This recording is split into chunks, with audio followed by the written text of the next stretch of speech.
Saudara, kita jumpa lagi dalam acara Rehat bersama saya William Sembiring dengan tema hari ini berterima kasih. Saya mengajak kita untuk membaca dalam Efesus 5 ayat 20. Ucaplah syukur senantiasa atas segala sesuatu dalam nama Tuhan kita Yesus Kristus kepada Allah dan Bapa kita. Pada suatu hari ada seekor kancil yang sedang berjalan-jalan di hutan. Tak disangka, ada seekor harimau tiba-tiba muncul di hadapannya dan siap untuk menerkam kancil kecil tersebut. Kancil yang ketakutan itu kemudian mencoba untuk melarikan diri. Ia menyelip-nyelip di antara batang pohon, namun harimau tetap saja bisa mengejarnya. Dari jarak yang tidak terlalu jauh, tiba-tiba ada suara yang memanggil kancil tersebut.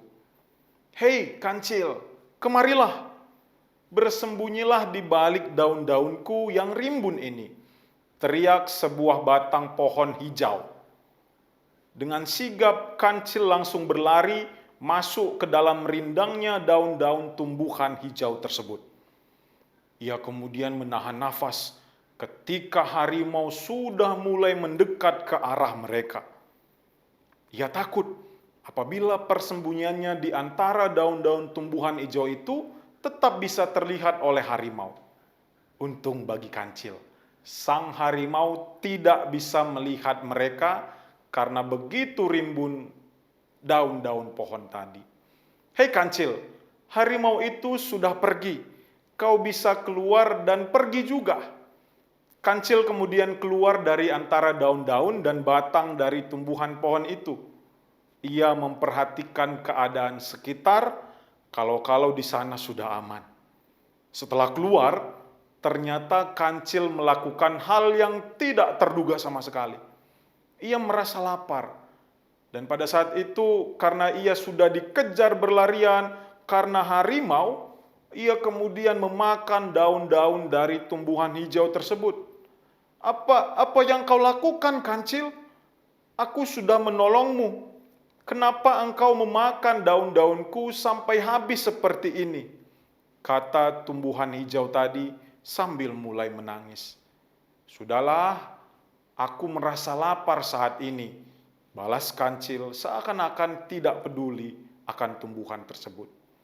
Ia terus memakan daun-daun dari tumbuhan hijau itu hingga hampir tidak ada daun yang tersisa. Aku kenyang sekali," seru kancil. Tumbuhan hijau itu tidak bisa berbuat apa-apa. Ia menangis karena kancil yang telah ia tolong malah memakan semua daun-daun rindang yang ada pada dirinya. Namun kemudian mereka berdua terkejut oleh suara auman yang semakin mendekat. Mereka tahu bahwa itu adalah suara auman dari harimau. Kancil yang pada saat itu baru selesai makan dan mulai mengantuk tiba-tiba terbangun dan terkejut. Harimau yang mereka pikir sudah pergi menjauh ternyata kembali lagi. Kali ini kancil tidak bisa berlari lagi. Ia juga tidak punya tempat bersembunyi lagi karena ia sudah memakan seluruh daun dari tumbuhan hijau tadi.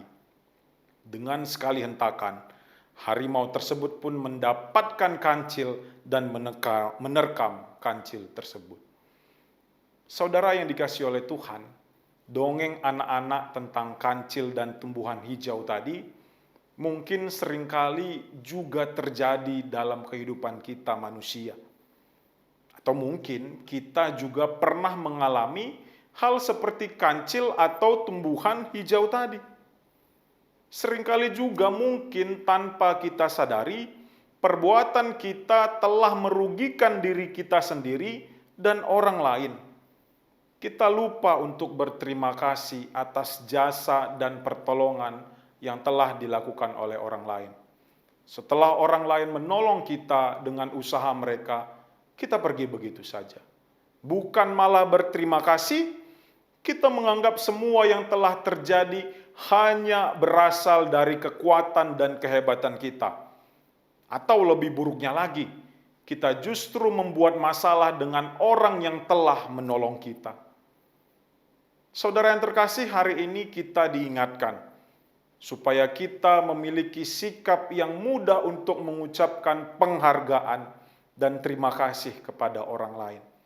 Ungkapan syukur dan terima kasih selalu menjadi ciri khas orang yang rendah hati, ciri khas orang Kristen yang menyadari bahwa segala sesuatu yang kita miliki sekarang, yang dapat kita kerjakan dan yang kita terima, bukan semata-mata kita peroleh oleh kemampuan diri kita saja, melainkan atas pertolongan orang lain, dan terlebih lagi atas campur tangan Tuhan yang begitu luar biasa.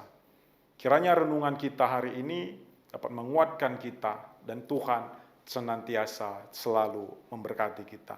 Mejua-jua.